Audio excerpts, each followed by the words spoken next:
നമസ്കാരം, മീഡിയ ഗ്രാമത്തിലേക്ക് സ്വാഗതം. എല്ലാ അടവും പയറ്റിക്കഴിഞ്ഞു. ഇനി അവസാന ശ്രമമെന്ന രീതിയിൽ പൂഴിക്കടകനുമായി രംഗത്തെത്തിയിരിക്കുകയാണ് BJP. ഒരു തരത്തിൽ നോക്കിയ പൂഴിക്കടകൻ തന്നെ ജനങ്ങളുടെ കണ്ണിൽ പൊടിവാരിയെറിയാനുള്ള പുതിയ ഏർപ്പാട് എന്ന് തന്നെ വേണം ഇതിനെ പറയാൻ. ജനകീയ മുന്നണി എന്ന ഓമന പേരിട്ടാണ് പുതിയ തെരഞ്ഞെടുപ്പ് തന്ത്രവുമായി BJPയുടെ വരവ്. അടുത്തിടെ വാർത്തകളിൽ ഇടം പിടിച്ച ചൂടൻ വിഷയമായിരുന്നു ലോക്സഭാ തിരഞ്ഞെടുപ്പ് ഗോതയിലേക്കുള്ള സൂപ്പർ താരങ്ങളുടെ രംഗപ്രവേശം.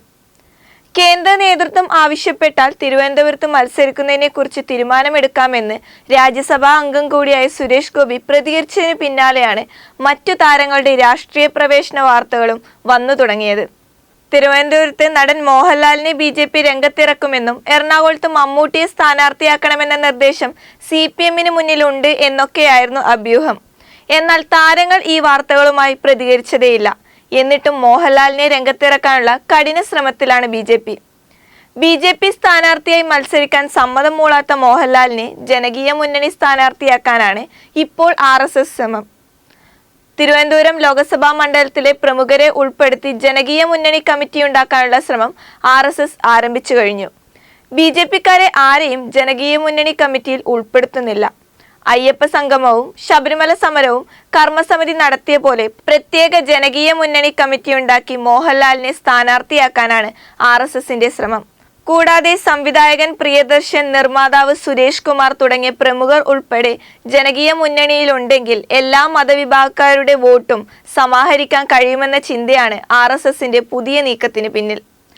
പാർട്ടിയുടേതല്ലാത്ത സ്ഥാനാർത്ഥിയാണെങ്കിൽ മോഹൻലാൽ സമ്മതം മൂടുമെന്ന പ്രതീക്ഷയിലാണ് RSSന്റെ പുതിയ നീക്കം. പ്രജ്ഞാ വാഹക് ദേശീയ കോർഡിനേറ്റർ J. നന്ദകുമാർ അടക്കമുള്ള ഉന്നതരാണ് ഈ നീക്കത്തിനു പിന്നിൽ. കൂടാതെ മോഹൻലാലിനോട് പ്രധാനമന്ത്രി അടക്കമുള്ളവരെ കൊണ്ട് നേരിട്ട് ആവശ്യമുന്നയിപ്പിക്കാനും നീക്കമുണ്ട്. പ്രമുഖരെ മാത്രമല്ല ജനകീയ മുന്നണി രൂപീകരണത്തിനായി RSS സമീപിച്ചിരിക്കുന്നത്. ക്രൈസ്തവ മതമേലധ്യക്ഷന്മാരെയും കമ്മിറ്റിയിൽ ഉൾപ്പെടുത്താനുള്ള ശ്രമത്തിലാണ് RSS. പ്രതീക്ഷയുള്ള സീറ്റിൽ വിജയസാധ്യതയുള്ള സ്ഥാനാർത്ഥികളെ നിർത്താനുള്ള തീവ്ര ശ്രമത്തിലാണ് BJP. ഈ പുതിയ പരീക്ഷണം വിജയിച്ചാൽ പഞ്ചായത്ത്, നിയമസഭാ തെരഞ്ഞെടുപ്പുകളിലും സമാന നീക്കം നടപ്പാക്കാനുള്ള ശ്രമത്തിലാണ് പാർട്ടി. അടുത്തിടെ ഉലകനായകൻ കമലഹാസൻ ഒരു ചാനൽ ചർച്ചയിൽ പറഞ്ഞൊരു കാര്യമുണ്ട്. അഭിനയം കൂടുതൽ മെച്ചപ്പെടുത്തുന്നവർക്ക് അത് ഉപയോഗിക്കാൻ സിനിമാ സ്ക്രീനിനേക്കാൾ രാഷ്ട്രീയമാണ് മികച്ച മേഖല. കമലഹാസന്റെയും രജനീകാന്തിന്റെയും പ്രകാശ് രാജിന്റെയും അടക്കം താരങ്ങളുടെ രാഷ്ട്രീയ പ്രവേശനം പ്രതീക്ഷയോടുകൂടിയായിരുന്നു മലയാളികൾ നോക്കിക്കണ്ടത്. എന്നാൽ താരങ്ങളെ ഇറക്കി തങ്ങളുടെ ഇടം സുരക്ഷിതമാക്കാനുള്ള രാഷ്ട്രീയക്കാരുടെ ശ്രമം കൗതുകത്തോടു കൂടിയാണ് ജനങ്ങൾ വീക്ഷിക്കുന്നത്.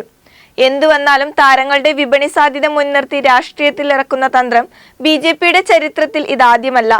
കഴിഞ്ഞ നിയമസഭാ തെരഞ്ഞെടുപ്പിൽ മലയാളികളുടെ പ്രിയപ്പെട്ട ക്രിക്കറ്റ് താരം ശ്രീശാന്തിനെയാണ് BJP ഗോദയിലിറക്കിയത്. അതിന്റെ ഫലവും നമ്മൾ കണ്ടിരുന്നു. മലയാള സിനിമാ മേഖലയിൽ നിന്ന് രാഷ്ട്രീയത്തിലേക്കുള്ള ചുവടുവെപ്പ് ഇത് ആദ്യത്തെ സംഭവമല്ല. നടനും രാഷ്ട്രീയക്കാരനുമായ ഗണേഷ് കുമാറിന്റെ ഭരണകാലത്തെ മികച്ച പ്രകടനങ്ങളെ അദ്ദേഹത്തിന്റെ ശത്രുക്കൾ വരെ അംഗീകരിച്ചതാണ്. അതുപോലെ ഇന്നസെന്റിന്റെയും സുരേഷ് ഗോപിയുടെയും പാർലമെന്റ് പ്രവർത്തനവും മുകേഷിന്റെ നിയമസഭാ പ്രവർത്തനവും ഇതുവരെ വലിയ കുഴപ്പങ്ങളൊന്നും തന്നെ ഇല്ലാതെ പോകുന്നു. കമൽഹാസൻ പറഞ്ഞ പോലെ അഭിനയം മെച്ചപ്പെടുത്താൻ വേണ്ടി മാത്രം രാഷ്ട്രീയത്തിലേക്ക് ഇറങ്ങണമെന്നില്ല.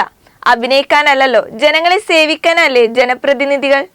ജനസേവനത്തിന് സ്വമനസ്സാൽ താല്പര്യത്തോടു കൂടി വരുന്ന ഏതൊരു താരത്തെയും ഇരു കൈ നീട്ടി സ്വീകരിക്കാൻ ജനങ്ങൾ തയ്യാറാണ്.